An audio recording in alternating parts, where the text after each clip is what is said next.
by the way. So, Hi, Adam. I'm so glad we finally get to have this conversation. I'm glad you're feeling better, and just wish you the very best for this new year. I'm glad you're going to be able to share with us about your book, Beyond the Beyond. Back to the Beyond, Back to the exploring, Beyond. Yeah. yes, exploring near-death experiences through hypnosis. Wonderful. And as I mentioned to you earlier, I always like to ask people what their inspiration for writing their book is. Well, it's a great question, Carol. It's been a journey, and really the journey is what's been the inspiration for writing this book. Um, when I was, we'll go back in time quickly, and from a very young age, I was always curious about who God was or is. Ever since as a child, I came from a family that wasn't overly religious, so I didn't have a religious backbone to lean on. And so for me at a young age, I started exploring different religions, faiths, spirituality, and I ended up converting from Judaism to Christianity when I was 17 years old. And I was a pretty devout Christian for many years. And I left the church in my mid 20s, and long story, but I just decided to move on, and that it didn't click for me anymore. And shortly after leaving the church, my dad passed away, and it was unexpected, and it was very tragic for me. As my dad, he was a single dad. He raised me for the most part by himself, and so he was my rock, and my full support. And so when my dad crossed over or passed away, I felt like everything had been taken away from me, and that I didn't have anything left. If I was struggling to pay a bill, I could call my dad and be like, "Hey, Dad, can you send me $50 for the electric bill?" "Oh yeah, no problem." But all that safety net was just pulled out from underneath my feet. And after he crossed, I really struggled with what happens to us after we die. My traditional Christian belief taught me that my dad was burning in hell somewhere because he was Jewish and didn't accept Christ as a savior, and I just couldn't connect with that level of or with that vibration. That didn't align with me. And so I went on this journey where and it's interesting how the universe just brought it about. I met with a psychic medium who lived in LA at the time. I was living in Arizona, and this is back in 2006 or 5 or 2005. So way before technology was at a place where you could get all kinds of information on anybody. And I talked to this medium who was able to connect with my dad shortly after he crossed, and I got all kinds of information that I things I didn't even know, that I validated through friends and family that were actually the case. And this opened my eyes to things I wouldn't have normally looked at. And so I began this journey going through I found this show called Coast to Coast AM, which is a phenomenal show. If you're into the paranormal, I think it's still on the radio, but Coast to Coast AM with George Norrie and Art Bell. And I'd stay up late at night and listen to all the stories from the truckers who are calling in with the UFO sightings and all kinds of cool mystical things that were, just brand new to me. I'd never heard of these things, but they were so fascinating and they resonated. And as part of that programming, I came across the topic of near-death experiences. And I'd never heard of it before, but the fact that people, there are some people who experience the physical death, albeit briefly, cross over to wherever we go. I call it the beyond, hence the name of the book, Back to the Beyond. But cross over, have an experience, and then come back to their bodies and live to tell the stories and what their experiences were, really sort of kickstarted my belief in sort of the beginning of the healing process of knowing that there is more to life than just this physical body we occupy.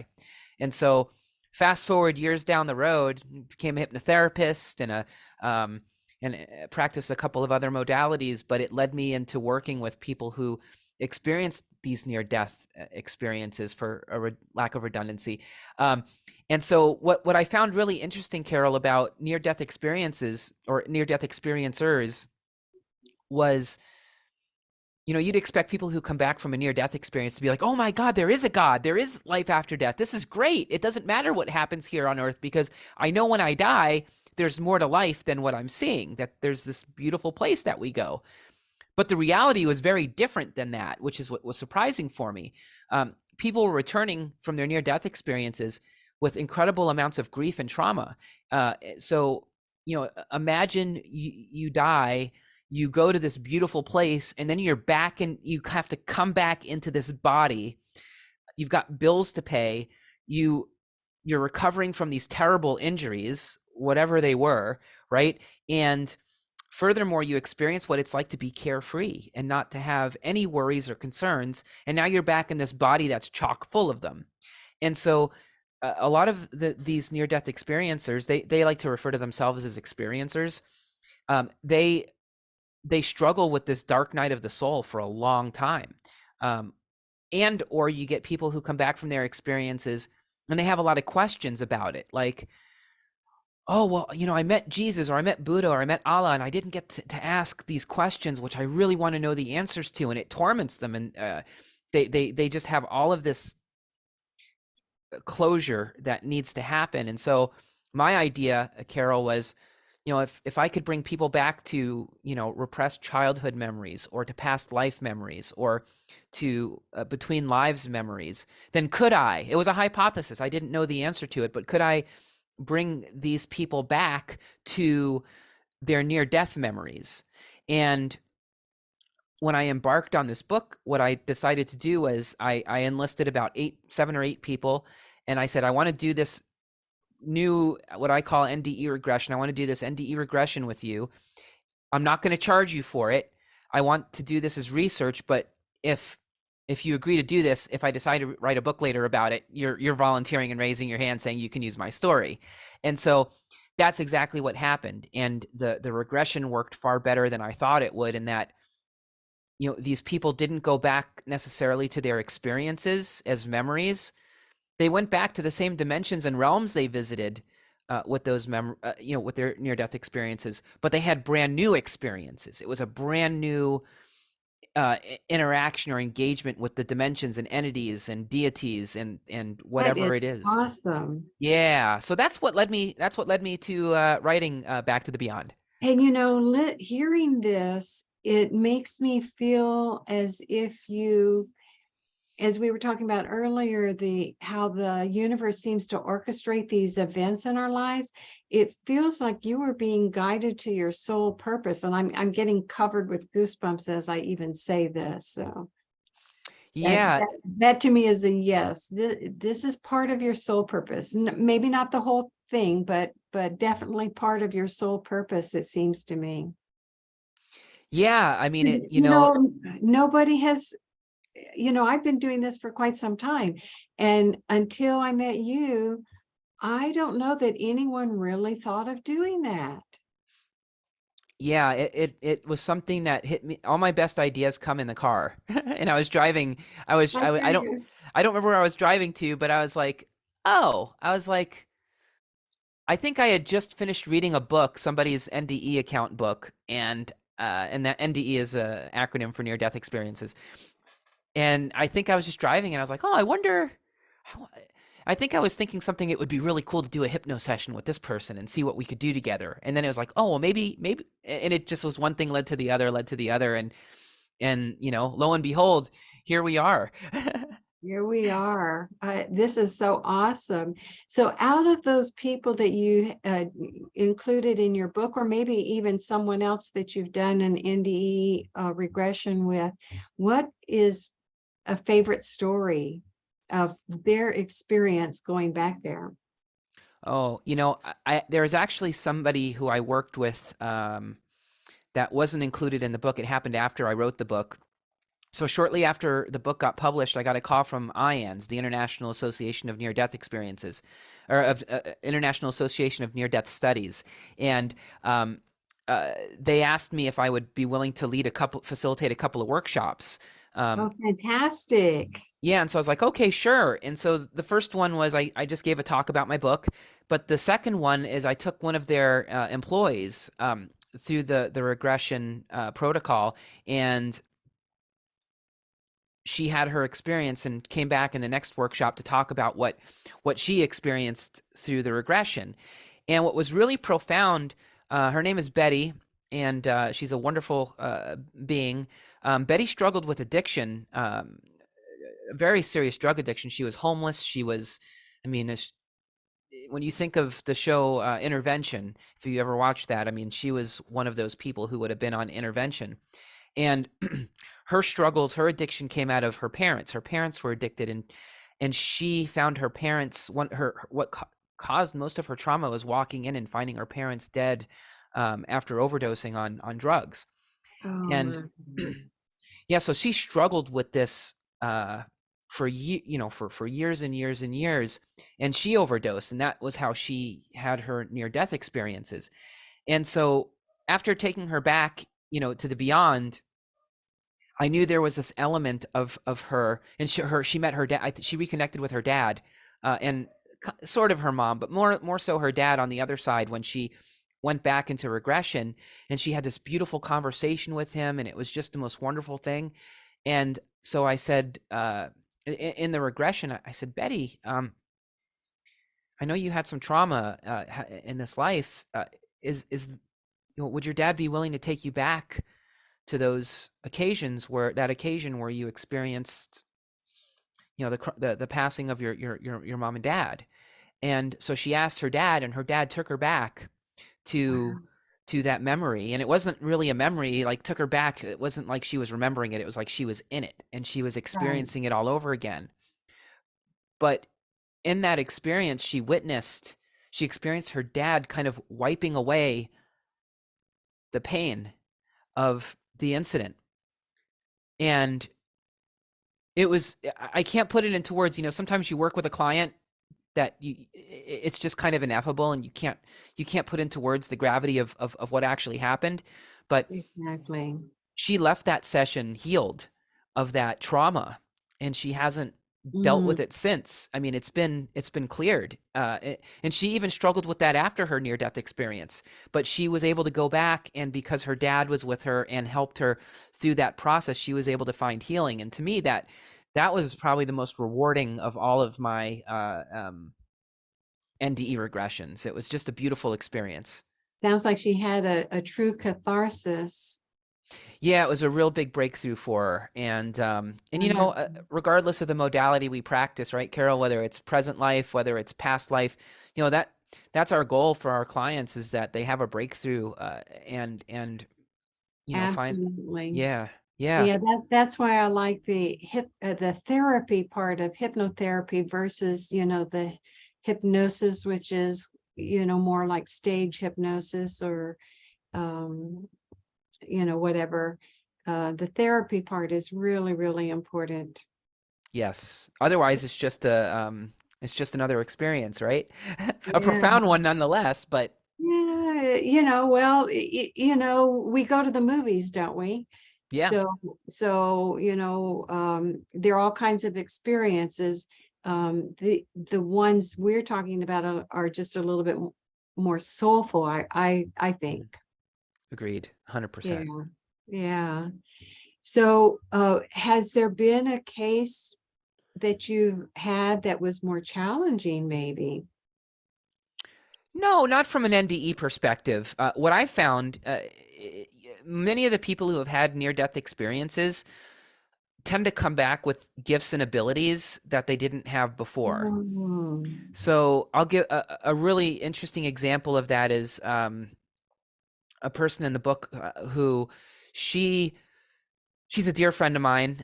She's a psychic medium, and in the book itself, I used pseudonyms for most of the people except for Johnny. Johnny was the only person that I used his real name, because he published a book on his NDE, and I wanted to make sure that people could find it and connect with him if they wanted to. But this person who I was just talking about, this woman, she had a near death experience, and in her near death experience, she met her archangels. She met archangels, and she learned how to. They taught her a healing modality that she refers to as arc healing, for the archangel healing. And the angels continued to visit her after she came back from her near death experience. But she came back with these beautiful gifts. I mean, she shared a story of going into a store and holding a light bulb in her hand, and it lit up.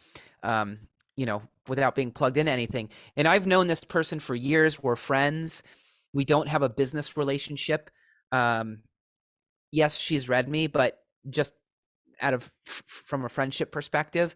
So there was no real reason for her to make any of these stories up for me. She didn't get paid to be in the book. Like there was no reason. And so and she's a really genuine person. But I found that in a lot of the cases with people who I've worked with, and a lot of people who are NDEs come back with these gifts which thin the veil a lot. So getting people who have experienced having near death experiences back to the beyond is actually really easy, because they're already so connected. It doesn't take much for them to just cross over and have a pretty effortless experience. Wonderful. And can I ask you, how did she describe the angels? So many people talk about Ooh. angels, and rather than assume how like an angelic being, like what, the beautiful artwork from the Renaissance. I love that movie that came out with John Travolta, Michael, Mm-hmm. which gave a completely different look at what an angel might be like. And I wonder what her experience about an angel was. Did she describe it in detail or not? Carol, she may have. That was actually, it's interesting you asked that question, because it's not something that I normally would have like focused on as part of what I remembered from the session. Um, but now that you mention it, I am really fascinated. I'm going to go look that up after we talk. I'm going to go reread her, because what the book is, Carol, it's, uh, there's a couple of chapters that lead into that kind of are introductory, right? For people who may be new to this topic, who have never heard of a near death experience, or don't know what an out of body experience is, or don't know what hypnosis is, or aren't familiar with a lot of the spiritual lingo that you and I use, when we talk about these things. So there's like some primers that get people who are just beginning this journey to catch up. But then we have 7 chapters, which are seven different people. And the way they're laid out is the first portion is their NDE account. So they share what happened to them during their near death experience. And then the second part is a transcript of their regression session. So, you get to read my questions and then how they respond to them, and in sort of their own journey. So I'm sure she has an explanation in there in her own words. So I will look that up for sure. And anyone Okay, who's reading the great. book, definitely, if that interests you, definitely check that out. But it's a really good question. But I know for sure, she felt it was. I do remember the love. She talked a lot about love, and really that is a thread or a theme that is really woven in between almost every near death experience, um, that that I've found. Sure, there are other near death experiences out there where it's a little darker. They're a little darker, and there are theories around why that is the case. But most near death experiences are, people experience that love, whether it be angels, aliens, um, Jesus, Allah, merging back with source, whatever it is that they experience. One of the consistent things they all come back with is love, just this unconditional, unbridled, unconditional love that they felt. So have you had NDE experiencers who met with aliens? Oh yes, Can you yes. tell us a little bit more about that? That's fascinating. Yeah, and so essentially, what it is um uh, most people who connected with aliens, or whatever we're going to call them, it was mostly out of, that's kind of where they're from, right? So Oh, there are a lot of souls that have lived in other galaxies, other dimensions. Earth is just one of their stops. awesome. So meeting with these aliens, if you will, was more like going back to their home. And um and that's super profound. And it's like they knew who they were. The people, the experiencers, knew who these entities were. They were able to, oh, I've known this being my entire existence, and now I know, oh, I've seen this person as a guide before, but, or this being alien as a guide before. There's so many different reactions, that people get. But people experiencers tend to, in regression, or even in their experience, connect with things that they're familiar with on the other side. That's a really, really good point. In fact, that movie Contact, do you remember that with Jodie Fisher, I think it Oh, was? Jodie Foster? Foster. Yeah. And that scene where, it looks like she thought it looked like Pensacola, and then this figure comes to her, and it initially she reacts to him, and it looks like her father. And then all of a sudden she has this realization, we're not in Pensacola and you're not dad, are we? Yeah. And so, her thought is that it's aliens that have manufactured this a scene for her. Mm. And so what you're saying, has a similar tone to it. Yeah, and they're all theories, right? Because you can't prove anything. But the Yeah. theory that I subscribe to that really aligns with what I've seen between NDE regression and even between lives regression and working with sacred medicines is that there are sort of different layers, or I shouldn't say layers. There are different stages that we go through after the physical death. We spend however many years in this body, and when this body dies, it's not like the snap of the fingers and our entire personality just dissipates into thin air, right? Like we sort of carry forward a lot of our beliefs and a lot of our conditioning, if you will, with us when we depart from our bodies. And in some cases, it would be too shocking for somebody to see what the reality is uh, upon impact, right? Upon arrival, because I mean, if you're an atheist and all of a sudden you experience merging with all that is, how would you even begin to process that, right? Like it could be, it's so much. So for many of us, there's this gradual dissipation of veils. So you get into the first layer of your post physical death experience, and you're in this environment, and as you begin to acclimate, that then begins to sort of dissipate, and you enter into a different another level of dimension. And as you kind of get familiar and embrace that, it leads you to the next until you get to the end, which is the morphing of back into all that is, right? We return to source consciousness.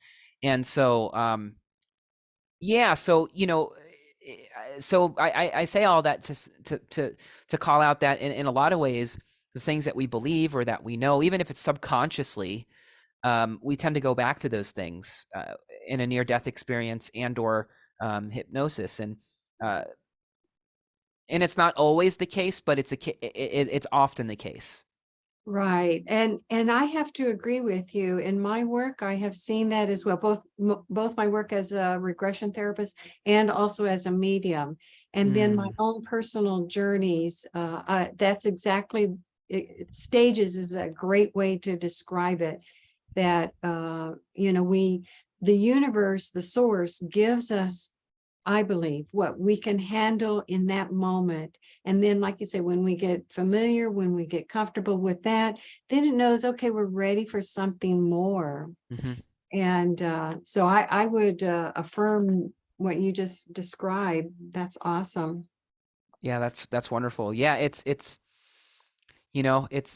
really profound. And you see the same thing in working with sacred medicines, people who are familiar with, say, ayahuasca or bufo alvarius or even DMT for that matter. When we think about duality and non-duality, right? If there's an I to experience something, then you haven't experienced non-duality, right? Ah, Like yes. when you come back and you're like, oh, well, I remember I was here and then I was there. It's like, okay, well, if there's an I, then, and it's not that there's anything wrong with it. I mean, there are many dualistic dimensions.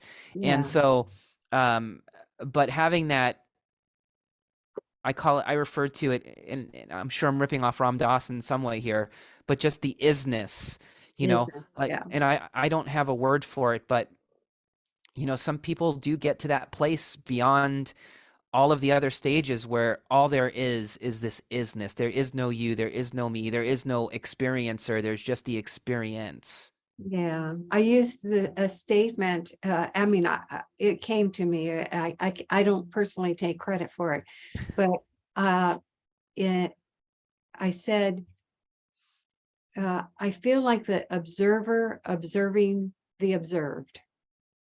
Hmm. That Wow, was the that's only way I knew how to put into words that isness. yeah. You know, I felt like there was something observing me having these experiences. So I was experiencing it from 3 different levels. It was awesome. That was my epiphany for that moment. Yeah, it's I had a to align with that I had a really powerful experience once where it was in a really deep meditation where I experienced myself, and the only word I can use to, label it is I experienced myself as my higher self. Yeah. And I was watching my life, and it was almost like playing a video, like watching, like if you ever remember like if you've ever played a video game or watched somebody play a video game, and I'm just watching myself doing all these things, and it was the most surreal experience, and I just remember laughing hysterically because here I was thinking I was this person doing something. But it was Yeah. just Yeah. it was just like this video game. It was just like this character running around and Yeah. thinking, You were an avatar. that's exactly what it was. It was like, and I'm grateful for those experiences, because even though we tend to forget them, and because life gets hard, and it's I shouldn't say we don't forget them, but they don't stay on They go on the prominently. back burner. Yeah. Yeah, but just being Yeah. able to reference those, and when we need to, right? When we're going through a hard time, be like, oh yeah, remember that, or remember this, or remember that, and it kind of helps keep things in perspective. That Yeah. yeah, Yeah. Once you've had that experience, and even better, the experience of oneness, it changes you. It changes your perspective about everything. And for me, it helps me live more in the present. mm, And I'm sure you've seen that with your NDE folks. yeah. In some cases, for sure. I think, yeah, it definitely helps people feel once they've integrated what happened to them. Uh, there's definitely a sense of freedom that's there. Yeah. Like when you know who you are and you're okay with your situation. There's a Yeah. level of freedom there that allows you to either be present or to, even if you're not fully present, to at least enjoy life from a different perspective, Yeah. in a different way. For me, it has helped me be much more forgiving for myself and other people, because I know we're all in a process. Yes. We all have a journey, and who am I to judge anybody about where they are on their journey? I can't even figure my own out completely. And so, my goal is, help myself focus on doing the best I can in my journey. And when I do that, I know it comes from an unconditional loving place for myself. And when I can do that for myself, now I can really do it for other people so Yeah. much better. Yeah. Absolutely. So Absolutely. I have one more question for you before we have to close up. Yeah. That is, from the information you've collected from all of these experiencers, do you have a sense of what the beyond looks like, or is that even possible to describe? It looks different so in the case of near death experiencers, it looks different for everybody. Um, it's interesting. Sometimes you'll and there's such nuance too, right? Like even people who experience going to heaven and meeting Jesus, there's so much nuance in what that heaven looks like, and even what Jesus looks like, right? So, but the one consistent thing, like I mentioned, is the feeling. It's not necessarily the look, Ah, right? It's not the aesthetics of where they go. It's more so what is that the feeling that people get on the other side. the beyond, what they refer to it as home, whether it be on another planet, whether it be merging with source, whether it be in heaven with Jesus, whatever it is, whether they're going through a wormhole in the universe, it feels like home. It feels like what they know, that they've always known. Ah, And yeah. so I kind of liken it. There's an old Tibetan analogy that, and I'm sure you've heard of this, but it's the seven blind men and the elephant. Oh, yes. So there's like these seven men who are blindfolded, and they're all touching different parts of an elephant. And one, I love that analogy. That is perfect. yeah, so you have one person who's touching the body of the elephant, and they're like, oh, this is a wall. Or they touch the ear, that's a fan. Or they touch a leg, and they think they're touching a tree. Well, they're all experiencing the same thing. They're just experiencing it a little bit differently than each other, but they're all touching on the truth. Except they Yeah. don't realize they are. They think that what they're experiencing, their sensory perception, is the truth, but they're all touching it. And Yeah. that, to me, is the most beautiful thing about working with not just near-death experiencers, but anyone who goes in for has a between life experience through regression or whatever the case is, often come back with that same thing. So, and the same message too, Carol. When I take people back into NDE regressions, one of the questions that people have most often is, "What's my purpose in life? Why am I here?" And I'm sure you've seen that with past lives or Oh, yes. other. And it's funny, and I would tell them that it's love, and they would laugh at me, right? Like, if before the regression session happened, I would say, "Oh, well, your purpose is love. Don't worry about it." They'd be like, "Get out of here. Like, there's got to be something more than what I'm actually doing here in this physical body in this life." But when they go to wherever it is they go, and they ask that question, because that's what we do in NDE regression, is once they have had a chance to kind of explore the territory, I start bringing up questions that they had, so that they can ask whatever entities and source they're running into on the other side. And so that's kind of where it goes from there. It's like, okay, well, why don't you ask, what is your purpose? Can you ask the alien, or can you ask Jesus? And often what they'll come back with is, oh, it's to love my family. It's to just unconditionally love my family, and to love my son, or to love, and to learn how to accept love.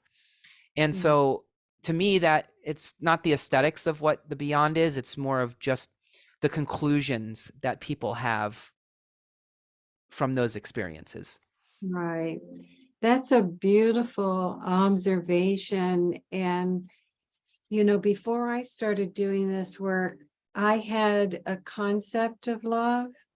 But when I started doing this work, that concept got thrown right out the window.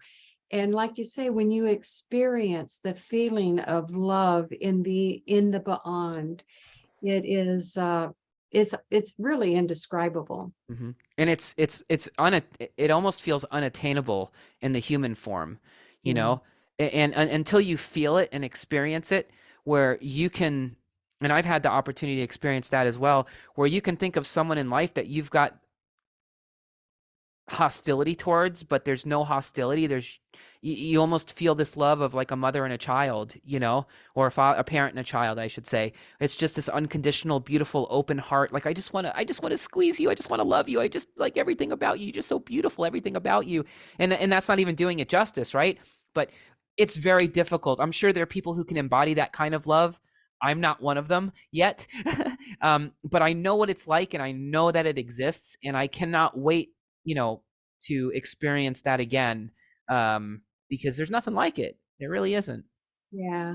I sort of feel like that, this work that regression therapy and all of the, other therapies that go along with it is really opening us up to evolve our consciousness. Mm-hmm.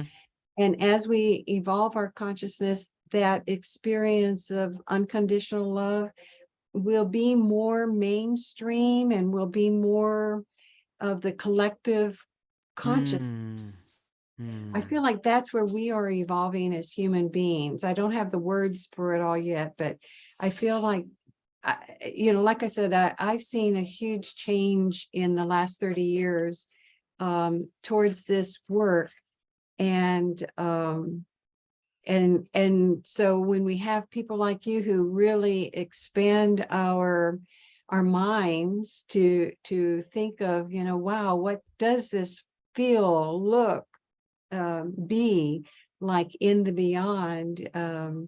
I hope it causes more and more people to question, to ask great questions, to put it out there to the universe, because I feel like the universe really wants to share with us so much more.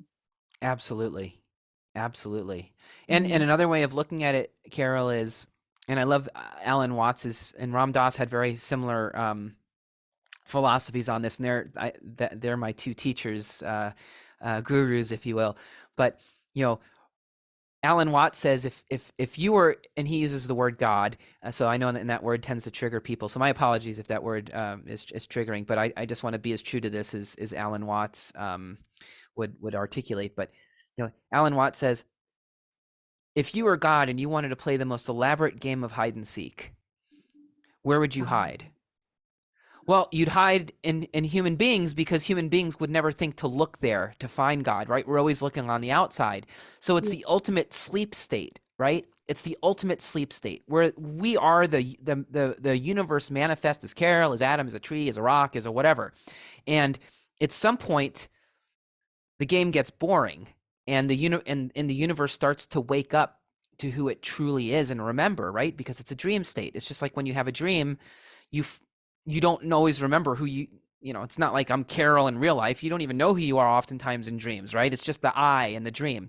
And so as the universe begins to wake up to who it truly is, that's this process of awakening, right? And we think about awakening, and that's, I think, what you just described is we move into this collective vibrational shift. It's the universe going, and I'm rubbing my eyes for those who aren't watching video, but just kind of rubbing my eyes and opening it up going, oh man, like when you first start to wake up out of a deep sleep and you're just kind of like there, and the more awake you get and the more alert you get, right? So I that's love kind it. of, yeah, I love that visual of it. Yeah, we're playing a game with the universe. Absolutely. Yeah, Absolutely. that is a wonderful way to put it. I also like Alan Watts a lot. He's a great teacher. And I love how these things are so available now. You mentioned video games. Now, what you're talking about with this virtual game, and with all of these people that we're now able to see on the internet, just not that many years ago, we didn't have all of that. To me, that's kind of symbolic of the awakening of collective consciousness. Yeah. It's so readily accessible. It's readily accessible. It's not like this happened and then the other happened. It's like the other happened, the awakening of consciousness happened, and now it's manifesting in the physical. Yeah. So, who knows where we're going to be, 5-10 years down the road from now. It's going to be wonderful Absolutely. to see. So Yeah. I think you have a new research project that you're working on. Didn't you mention something about that? Yeah. Or if you don't want to talk about it yet, that's okay too. Yeah, it's kind of top secret right now. Okay, But I it's hear going to you. be a sequel to Back to the Beyond, and it's going to be working with a different, not near death experiencers, but a different group of people that have had a different kind of spiritually transformative experience. And the Awesome. research is going to be around, a lot of these people have missing memories.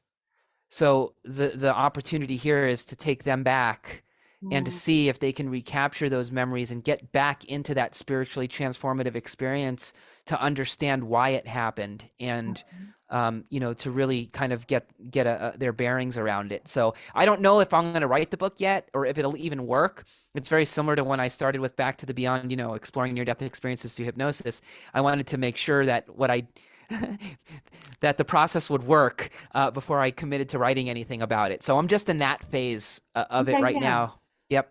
beautiful. And so would that be sort of like people who are dissociative? No, No, different. Okay. All right. I a won't, lot I, different. I'll let you stew on that for a little bit, and then when you're ready to go forward with it, keep us posted on the Reincarnation Symposium Facebook page, so we can know what's happening with it, and you might even get some volunteers there for the project. Yeah, yeah, it's boy, I just don't want to give this away yet, but No, no, I and hear part of you. it, I'm working with an organization on this too. So part of it's they had reached out to me, and so part of this is me keeping it Awesome. quiet for them as well. So Yeah. if I could, I would absolutely share it because it's a really cool opportunity. What a tease. Yes. I love it. I love it. Well, thank you so much again for taking your time to share with us about your book. It's a great read. I'm into the thick of it and enjoying every minute of it. You have a way with pulling the stories together very as skillfully as you are doing your hypnotherapy work.